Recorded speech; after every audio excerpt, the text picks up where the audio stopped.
Hello everybody! Don't know why I'm clicking my finger. Hi everyone!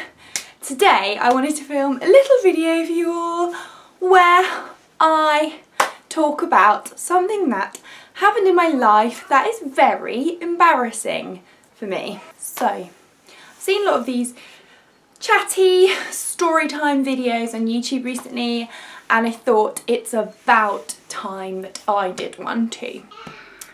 Okay. I feel nervous to tell you. When I was pregnant with, I keep looking in this, sorry, I mean this.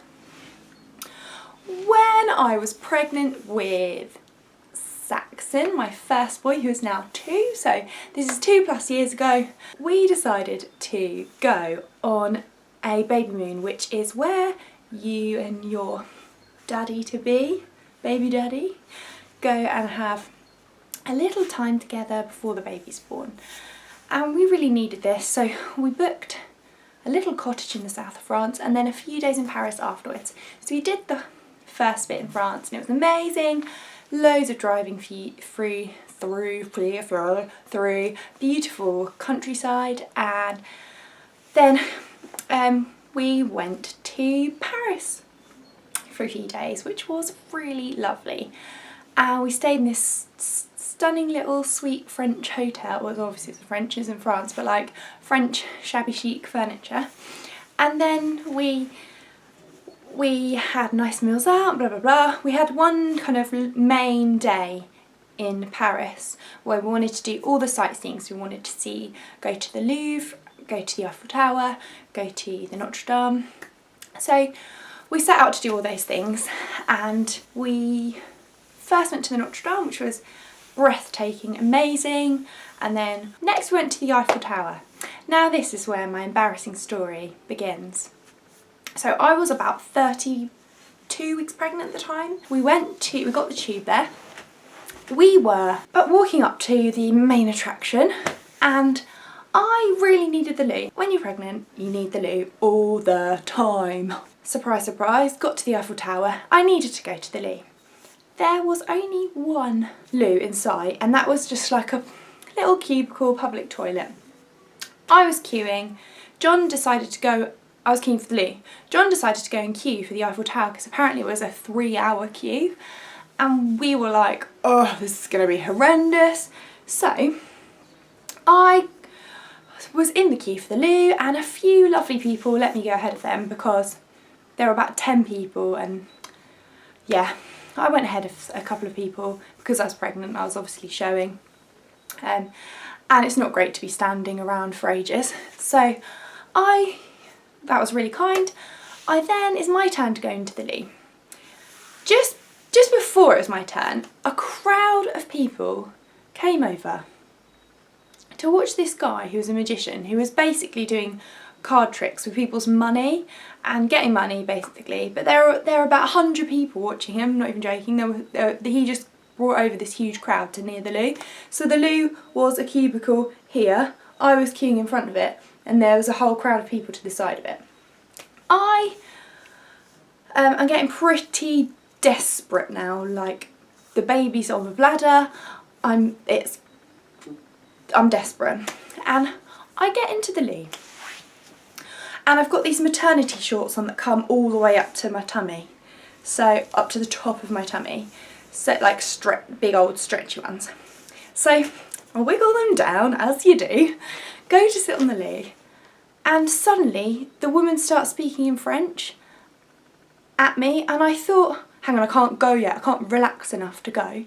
So I waited, and then I thought, oh, I haven't locked the door. So there were buttons for lock, open, and something else, I don't know, shut, open, shut, lock. And I thought, I haven't pressed lock, but Rosie, silly Rosie Steele, thought the lock was this thing on the door that normally in like a disabled loo you put the handle down to lock it in, and I went to do that and I actually opened the door. It was an emergency open, so I as the doors were opening really slowly like this, I got up, thankfully I hadn't started yet, got up and kind of screamed, went ah! Oh!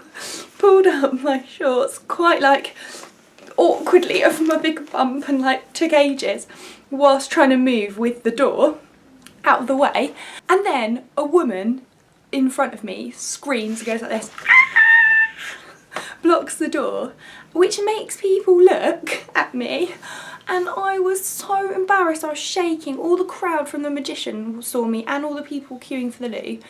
I was so embarrassed that I just shut the door. And what I haven't told you, what I forgot to say, is that in between each person, it did like a wash cycle and washed the floors, the walls, the toilet, the basin, everything. Basically just blue sanitation fluid comes down. And I was stuck in the cubicle whilst this stuff was all coming down. And John obviously wasn't there, he was queuing for the Eiffel Tower. So I was panicking, I had to use the emergency lock again to get out. And bless these people who let me have their space. Hadn't even gone to the loo yet. I'd messed up a cycle. So I had to wait until the wash cycle's over, then go in, do my stuff, come out. Okay, so that's the worst bit over. I came out of the loo and I went to the Eiffel Tower. John said I'll be queuing at the first left leg of it because it's pretty huge, but I was looking for him everywhere at the first left leg. That was where the main bit that you go in, and I went to the end of the queue, went to the front of the queue, and I thought, he's gone in without me.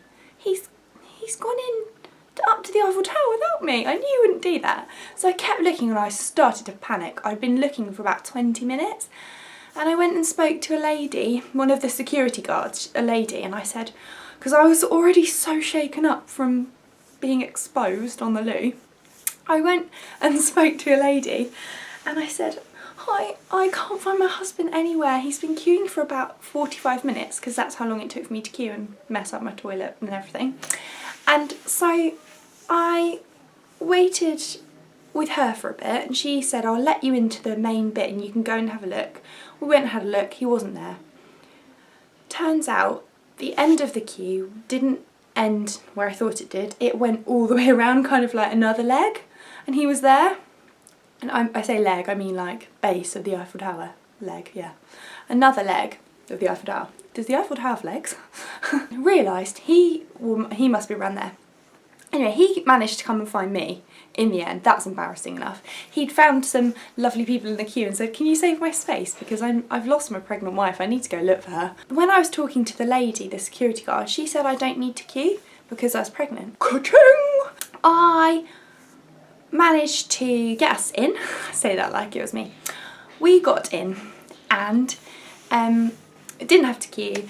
John said, are you okay? You don't quite seem right. And I said, I don't want to talk about it. We got inside, went up the Eiffel Tower. It was breathtakingly beautiful, as Paris is, and we had a lovely time. I managed to calm down. We went to this little, they have little shops and stuff up there. I went and got a big old pretzel, like a cheesy pretzel, and a slush puppy, and I was sorted. My adrenaline had calmed down. I just got over it, thought I'm never ever gonna see those people again. Then we were sat on this bench. I think we were filming actually, just had our video camera out, we're filming. And John gets out a box out of a sock in his rucksack and gave it to me. I nearly said he got down on one knee. He didn't get down on one knee. We were definitely already married. He gave it to me and in the box was a ring and it was this ring. Okay, it's not going to focus. Let me try.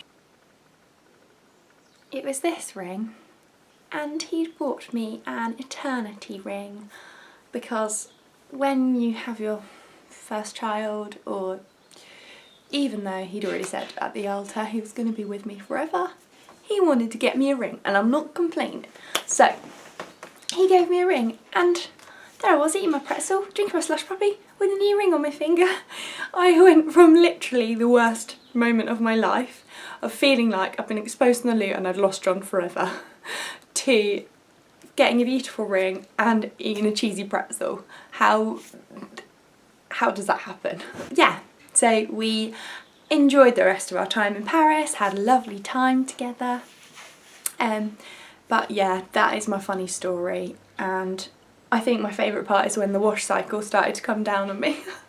Oh, it really freaked me out. When you're pregnant, you're on edge anyway, like about safety, and yeah, freaked me out. But it's a funny story and I live to tell the tale, and I've just put it on the internet, so there you go. Hope you enjoyed my little story. Don't forget to give this video a little thumbs up and subscribe to my channel if you enjoyed this. I am really enjoying making YouTube videos for you all.